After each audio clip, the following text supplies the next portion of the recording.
పాకిస్తాన్‌తో స్నేహం అన్నటువంటిది అమెరికా అధ్యక్షుడు ట్రంప్‌కి ఇష్టం లేకపోయినా వాళ్ళ సైన్యమే పాకిస్తాన్‌ని వదులుకోవద్దంటుంది.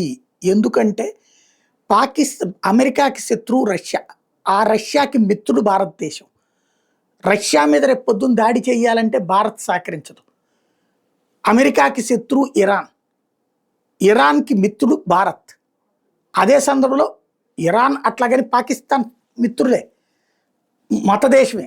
కానీ అమెరికా నిషేధం విధించిన ఇరాన్ నుంచి ఆయిల్ కొన్నాం మనం. రష్యా నుంచి ఆయిల్ కొన్నాం. అది మన టెంపర్‌మెంట్, మన స్టైల్. అంటే స్వతంత్ర నిర్ణయాలు తీసుకోగలిగిన దమ్మున్న దేశం భారతదేశం.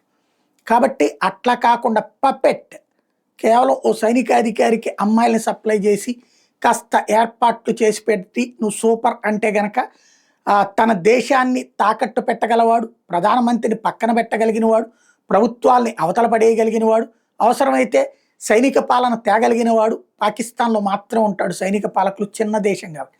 అక్కడి నుంచి పక్కనే రష్యా ఉంటది. అక్కడి నుంచి పక్కనే ఇరాన్ ఉంటది. అక్కడి నుంచి చైనాకి సరిహద్దు ఉంటది. ఆఫ్ఘనిస్తాన్‌కి సరిహద్దు ఉంటది. దాదాపు 7, 8 దేశాలకి సరిహద్దు ఉంది కాబట్టి పాకిస్తాన్‌తో స్నేహాన్ని కొనసాగించాలి. త్వరలో ఇరాన్‌తో ఏదైనా యుద్ధం వచ్చే వాతావరణం ఉందన్న ఉద్దేశంతోనే పాకిస్తాన్‌తో అమెరికా స్నేహం చేస్తుందన్నది నిపుణులు చెప్తున్నటువంటి మాట.